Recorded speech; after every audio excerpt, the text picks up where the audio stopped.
টানা বৃষ্টি ও পাহাড়ি ঢলে পানির তোড়ে ডুবে গেছে হাওর অঞ্চল। জলাবদ্ধতায় ডুবে যাওয়া ধান ঘরে তোলা নিয়ে বিপাকে পড়েছেন কৃষকরা। তারা বলছেন শ্রমিক সংকট আর হারভেস্টার মেশিন না চলায় ধান কাটা যাচ্ছে না। সহকর্মীদের তথ্য ও ছবিতে প্রতিবেদন।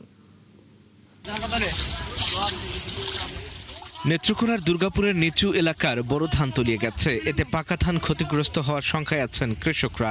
গত কয়েকদিনের বৃষ্টি ও পাহাড়ি ঢলে উপজেলার 5টি ইউনিয়নে প্রায় 144 হেক্টর জমির বড় ধান ডুবে আছে। কালবৈশাখী ঝড়ের তাণ্ডব আর টানা ভারী বৃষ্টিতে ফেনীতে বড় ধান নিয়ে চরম উদ্বেগে আছেন কৃষকরা। দমকা হাওয়ায় নুয়ে পড়েছে ক্ষেতের কাঁচা ও পাকা ধান।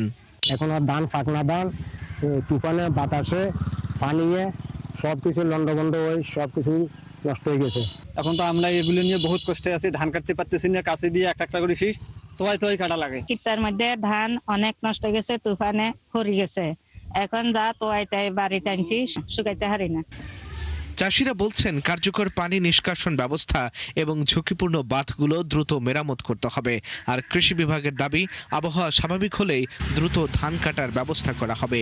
আশা করছি যে যদি পানি জমে না থাকে তাহলে ক্ষতিটা হবে না। আমরা কৃষকদের পরামর্শ দিচ্ছি যে জমি থেকে অতি দ্রুত যেন পানিটা বের করে দেয়।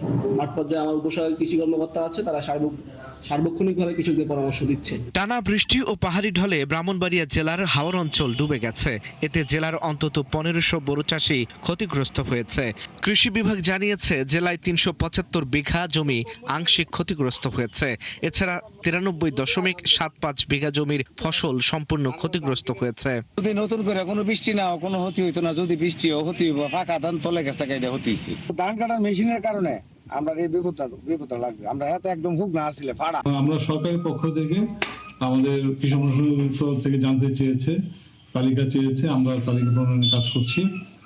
এবং শীঘ্রই তাদেরকে প্রণোদনার আওতায় সরকারি সহায়তা পৌঁছে দেওয়া হবে। যেসব কৃষক ধান কেটে ঘরে তুলেছেন, পর্যাপ্ত রোদের অভাবে ধান শুকাতে না পেরে তারাও ক্ষতির মুখোমুখি হচ্ছেন। আল ইমরান, ৭১।